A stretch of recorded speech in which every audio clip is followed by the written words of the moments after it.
What is up, YouTube? It is your boy, MrBaboon. We are here with another reaction to American Civil War Oversimplified Part 2.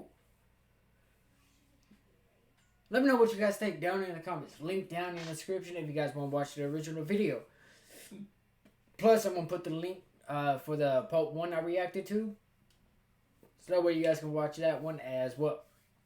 Let me know what you guys do think down in the comments. Subscribe, ring the bell if you guys are new. Like the video also. So, we're going to react to this.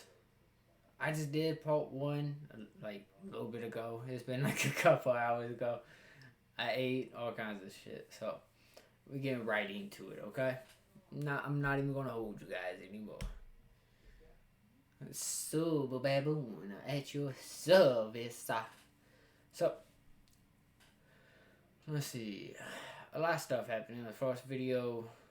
A lot of war. Well, a lot of deaths, I should say. Not as many as war as some of the other ones and everything, but definitely a lot of deaths in this one as well. So, we just gonna jump into it. I'm not gonna hold you guys. Let's get into it. Online. As the Union struggle to take control in the East continued, elsewhere, the war raged on. The Confederates attempted an invasion of Kentucky, hoping the state as a whole would join them, but they were pushed back. The Indian Territory saw Native American tribes ally with one side or the other in the hopes of securing rights after the war.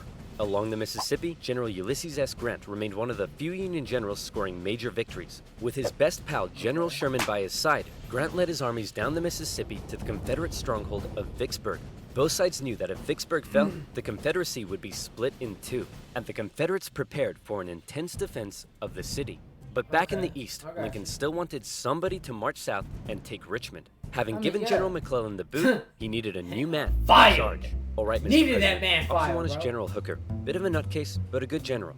Option 2, Bit of a his nutcase. qualifications are his name is Burnside, and he has freaking dope-ass sideburns. Say no more. So General Burnside was put in charge of the Army of the Potomac and sent south. Lincoln hoped he finally had a Dope-ass general who could Burnside. succeed. Burnside met General Lee at the city of Fredericksburg, where he intended to rapidly cross the river and take the city. But the Union War Department was too slow in delivering the pontoon bridges, and the two sides were forced to camp across from each other, close enough to speak. Hey Yankee, ready to get your butt kicked? Yeah, right, rebel. God is on our side. No way, God's on our side. Oh, you think so? Well, why don't we ask him? Hey God, whose side are you on?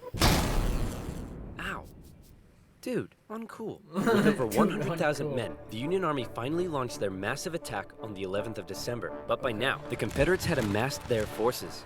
During the battle, wave after wave of brave Union men marched headlong into a brutal Confederate onslaught.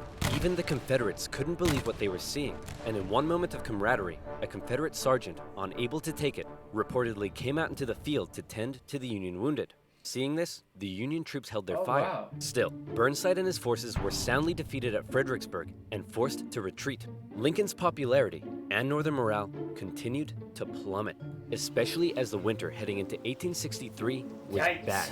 The winter camps were rife with disease. The food was less than appealing. On both sides, men began to looks leave. like he's Hey, enjoyed it, though. where do you think you're going? I'm deserting. What? Don't you love your country? Yes, I do. And I'm trying to get back to it as quick as I can. As quick Lincoln, as I can. ever the kind and caring man Bro. he was, spent much of his time pardoning deserters' death sentences. Oh my. Here's a 17-year-old boy sentenced to be hanged. Well, I'd better suspend his sentence. Or he'll be suspended tomorrow. What? To try to keep the numbers up, both sides had introduced conscription. Really? There was controversy in the North, however, since rich men could simply pay to Okay. have someone else fight on their behalf. Yeah. Riots broke out in New York City, with enraged mobs furious at the idea of going to fight for slaves, an idea that many of them simply did not support. However, after so much pressure, the Union had finally begun allowing black men to enlist, and these men, knowing what they were fighting for, signed up. By the end of the war, nearly 200,000 troops, 10% of the Union Army, would be black. The valor and bravery they showed throughout, silencing critics. Okay, well that last guy was useless. Let's try this Hooker fella.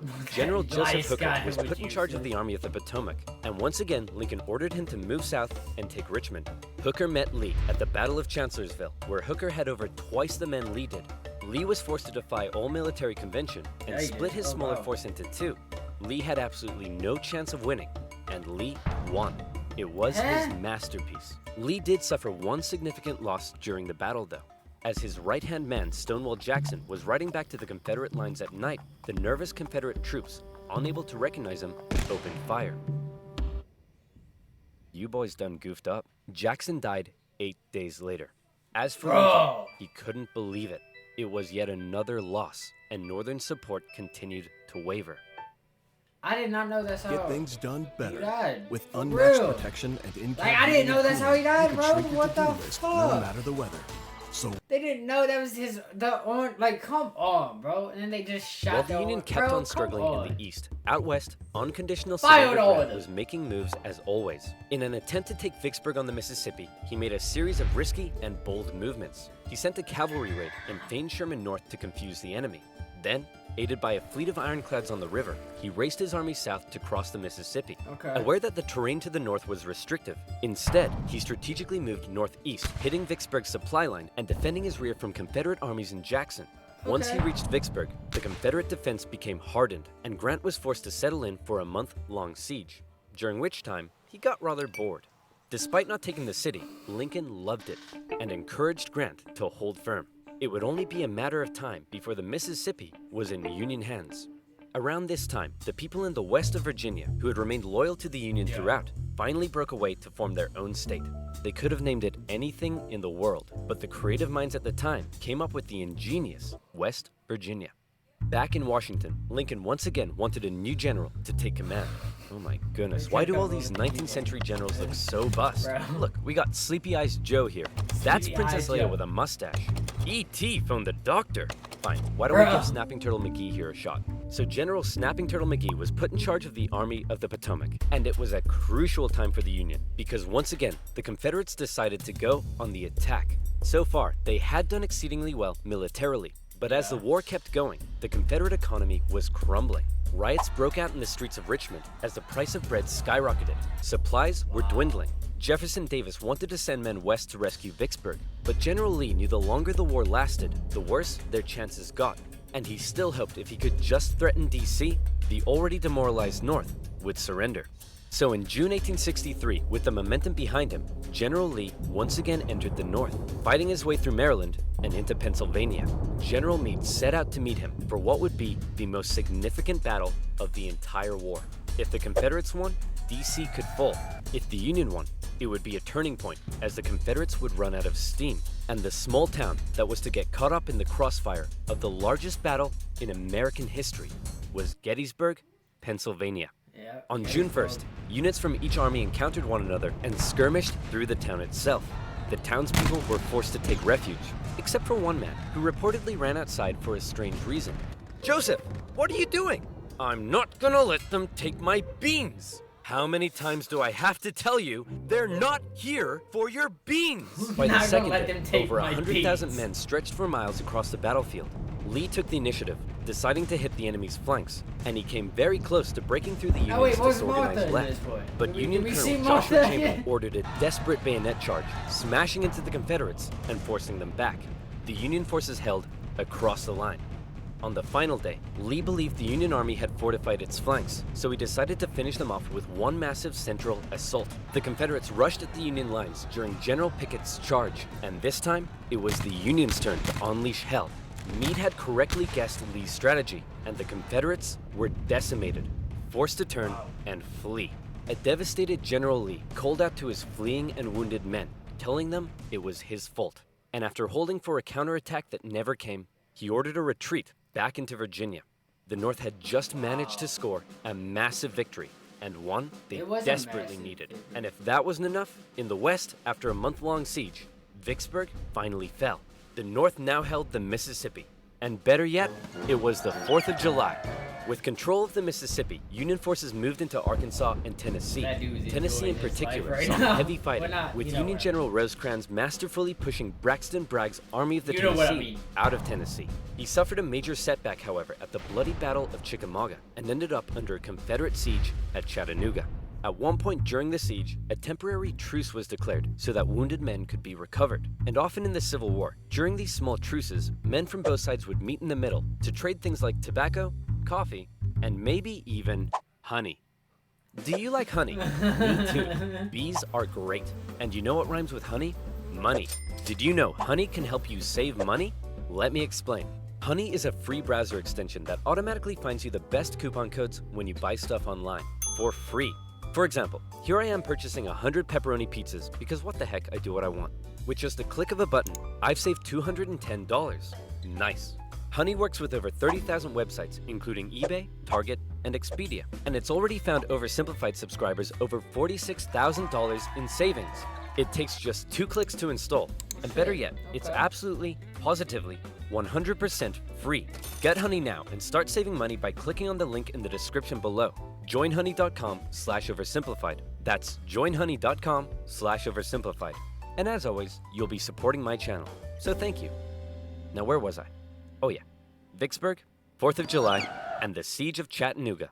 Yes. Thankfully, General Grant, now in charge of all Western Union armies, showed up and karate-kicked Bragg right back into Georgia. Like this. With Sherman and Hooker, Grant took on Confederate positions in the mountains around the city, including the famous battle above the clouds and Mission Ridge. Grant continued to be Lincoln's #1 guy. With these victories, Lincoln hoped the war was finally turning.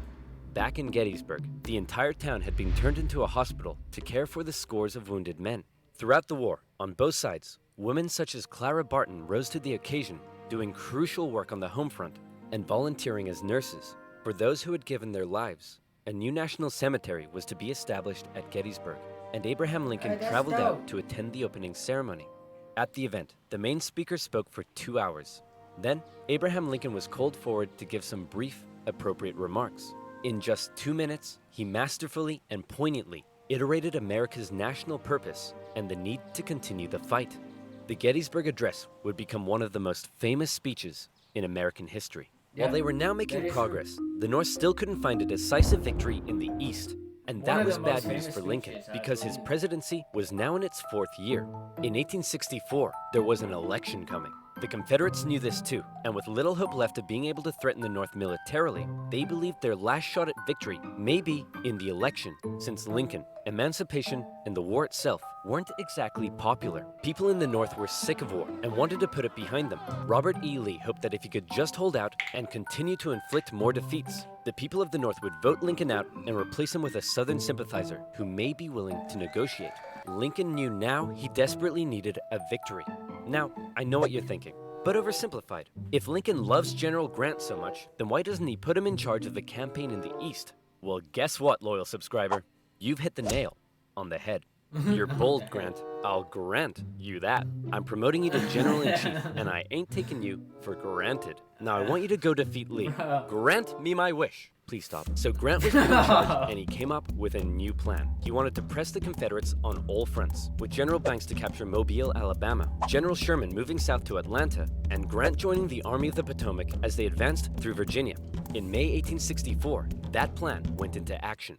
Sherman steadily advanced on Atlanta, facing off against the smaller Confederate army under General Joseph E. Johnston. In addition, a cruel yet highly skilled cavalry general and winner of the funniest Confederate statue award, Nathan Bedford Forrest, was also nearby, doing his best to threaten Sherman's advance. But in a series of battles, Sherman dominated and pushed Johnson back to the city. But he was held just outside of Atlanta itself and was forced to lay siege.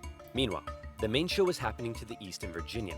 The Union's top general was finally about to face off against the Confederacies. Lincoln hoped Grant would bring something new to the Eastern Theater, and bring something new he did. As Grant began moving south, Lee still regularly outmaneuvered him and inflicted heavy casualties, hoping to demoralize the North as much as he could. But here's what set Grant apart from others. He knew Lee was running out of men, and that the North by comparison had plenty. Grant would throw his forces at Lee, and even when Lee repelled them, Grant, rather than pulling back, would give the order to keep moving forward and flank Lee, again and again.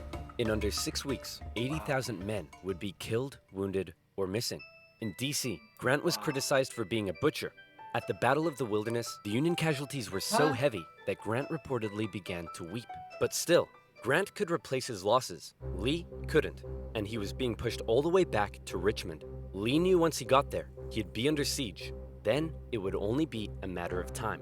Close to Richmond, Grant again suffered horrific casualties in a miscalculated assault at Cold Harbor. Okay. Then, trying to be a trickster, instead of moving on Richmond directly, Grant moved towards Petersburg to flank the Confederate capital and cut its supply line. But, just like Sherman, Grant was halted outside of the city, and he too was forced to settle in for a siege. Two identical sieges would not be good enough for Lincoln's re-election. The people of the North saw the casualties Grant had been taking, and they weren't happy. To make matters worse, Lee had sent Jubal Early north to threaten D.C. with the hope of forcing Grant to withdraw troops from Richmond. Early was repelled on the outskirts of the city, with President Lincoln even attending as an observer, but the North had been given a fright. So with the war currently in a stalemate, who was to be Lincoln's opponent in the critical 1864 election? Who would the Democrats choose? Guess what, baby? I'm back. That's right. General George B. McClellan would run for president This against guy? Abraham Lincoln. My This fellow guy? countrymen, if you elect me, I, Bro, the great what? General George McClellan, You're not the fearlessly great. and valiantly win the war. No. Unlike this douchebag, many Democrats, however, including McClellan's running mate, wanted to end the war. So it's possible McClellan may have ended up fearlessly and valiantly making peace with the Confederates, which is exactly what they were hoping for. With the war in a stalemate and Lincoln still not popular, it looked like McClellan would win, and the Confederacy may have a chance at surviving after all. Lincoln himself said that without some kind of major victory, it seemed exceedingly probable that this administration will not be re-elected. Well, fret not, Abe, because if it's a major victory you want, it's a major victory you'll get. Atlanta had been under siege by General Sherman for just over a month. After a number of battles around the city, Sherman sent a force south to sever the city's supply line, and Confederate General Hood was forced to abandon it. Atlanta, one of the Confederacy's most important cities, had fallen into Union hands. For many, it was clear that the Confederacy's defeat was now inevitable, and the war would soon be over. When the final results came in, Lincoln had won with an electoral college landslide, with the troops in particular 91%? voting overwhelmingly for Lincoln, which must have been touching for their commander-in-chief. Hey man, looks like you lost. No hard feelings? I didn't lose. I merely failed to win. In January, Lincoln involved himself heavily in ensuring the 13th Amendment made it through Congress. In a narrow and historic vote, the amendment passed. What is wrong with this Slavery guy? would now be constitutionally banished throughout the nation. Black men and women, watching the vote from the galleries, knew the work had only just begun. A couple months later, at his second inauguration, with victory right around the corner, he didn't celebrate, he didn't gloat. Instead, he emphasized the need for reunification and binding up wounds. To him, Americans, North or South, were to again be compatriots. However, listening to Lincoln speak that day was a man who had no interest in reunification, John Wilkes Booth. An actor living in D.C. was also a deep Southern sympathizer, and as the war turned against the Confederacy, depressed and full of hate, he was already plotting his revenge on the man he held responsible. With further Confederate losses, it was pretty clear at this point who would win. But still, Jefferson Davis showed no sign of giving in. The North were frustrated to see the conflict being dragged out. Why waste more lives in Atlanta? General Sherman believed he had the key to forcing the Confederacy's hand. He had an unusually modern concept that an army could only survive with the support of the people. Strike at the people, and the army collapses. Sherman decided to do something unprecedented. He would remove his 62,000 men from their supply line and march through the heartland of the Confederacy, where they would live off the land. There, they would wreak havoc. As they marched, they tore up railroads, burned farms, and destroyed communication lines. Wow. They also liberated thousands of slaves. The damage done was estimated at $1.4 billion. The tactics were cruel, but to Sherman, it was better than losing yet more men in battle. In December, he reached Savannah, Georgia, but he wasn't done yet.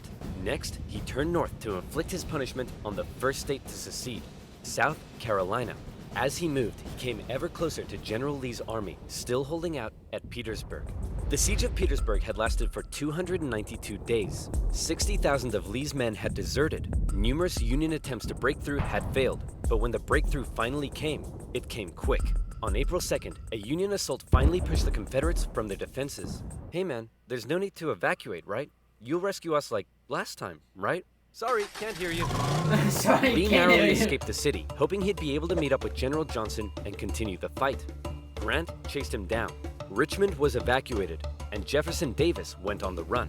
As they left, the Confederates set fire to military buildings, but the flames burnt out of control, and as the Union troops arrived, they became firefighters. A couple of days later, Abraham Lincoln visited the war-torn city. Grant caught up to Lee at Appomattox Courthouse, I'll be where he pissed. trapped I'm his just forces. saying. It was here, on If I April was 9th, Lincoln in that situation, I 1865, would've been that Lee saw no pissed. point in continuing. Sir? Listen, bub. I drank a bit too much last night, and now I'm hanging like a fruit bat on a hot day. So whatever you have to say, I don't want to hear it. General Lee says he wants to surrender. Hot diggity dog!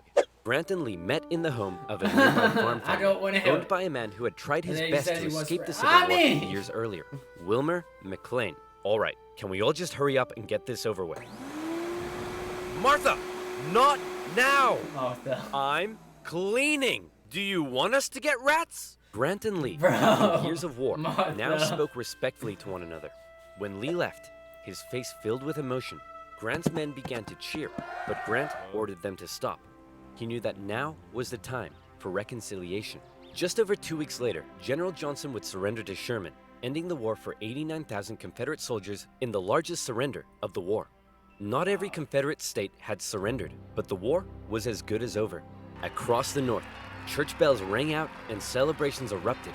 In Washington, Lincoln gave a speech from the White House to a jubilant crowd, in which, among various things, he expressed his support for black voting rights. Lincoln had seen the nation through its deepest crisis. The presidency He really had has, visibly aged him. He had lost over 20 pounds. He said sometimes, "I think I am the tiredest man on earth." I'm not sure tiredest is a word, but geez, the man's exhausted. Cut him He some is. slack. On a carriage ride with would Mary, be. Lincoln clearly was looking forward to being a president in a time of peace. He was apparently very cheerful, surprising his wife, and he told her that between the war and the loss of their son, they'd both been very miserable. See, we all know what's It was coming. time to be happy. On the evening of April 14th, See? Lincoln attended a play with his wife and some I told friends you we all at know what's Ford's coming. Theater. It was a comedy, and the president appeared to be enjoying it very much. Yeah, he In a was. nearby bar, John Wilkes Booth swallowed 2 glasses of brandy. He slipped quietly into the president's booth and awaited for the audience's laughter to rise. The president was shot in the back of the head. Yeah, Booth fled the city. of course he did. Soldiers carried Lincoln to a boarding house across the street. There, doctors declared there was nothing they could do. Surrounded by his heartbroken wife, son, and members of cabinet, at 7:22 the next morning, President Lincoln passed away. Never Damn. before had a president been murdered. A shocked nation mourned as a 12-day funeral procession carried Lincoln back to his home in Springfield, Damn, Illinois. bro. On April 26th, 12 Union days? cavalry Is that what found they John said, Wilkes 12 Booth days? in a barn in Virginia, where he was shot. Not long after, Good. Confederate President Jefferson Davis was also tracked down and arrested. Imprisoned for 2 years, he was eventually released. The North didn't want to put him on Really? trial for fear the jury may rule that Southern secession had in fact been legal. To ensure reconciliation, other Confederate generals and politicians were allowed to re-enter life in the now restored Union. Scattered fighting continued into May, when the last Confederate forces in Texas disintegrated. The southern states came under Northern military occupation to prevent any further rebellion, and a very difficult era of Reconstruction began. Yeah. Over 3 million Americans had fought, brother against brother. Damn, that's The Civil so War many there, remains bro. the bloodiest conflict in U.S. history. But the Union had been preserved. Civilians You could say the killed, real bro. winners were those who were to never again Damn, be bro. slaves. Further amendments passed by Congress gave black individuals the right to citizenship and to vote. Significant progress had been made. However, entering into the 20th century, it was clear the fight for equality would continue. It would. In modern America, the man who fought to preserve the nation and never gave up in the darkest of times stands as a symbol of honesty, empathy, humility, perseverance, and courage. A continuous reminder of what has forged America and what it should ever strive Yeah. to be. I agree. I would definitely agree to that. I said, ain't it? Yeah. I mean, I definitely agree with it. You know what I'm saying? If you guys have it, make sure you guys do like, comment, link down in the description for part 1 that I reacted to, my reaction for part 1, and the link down for this one as well. Make sure you guys comment, subscribe, let me know what you guys think down in the comments, like, subscribe, ring the bell so that way you guys never miss a video. I think without that being said, positivity is key, motivation is key, happiness is key. You guys be safe. I'll see you guys in the next video.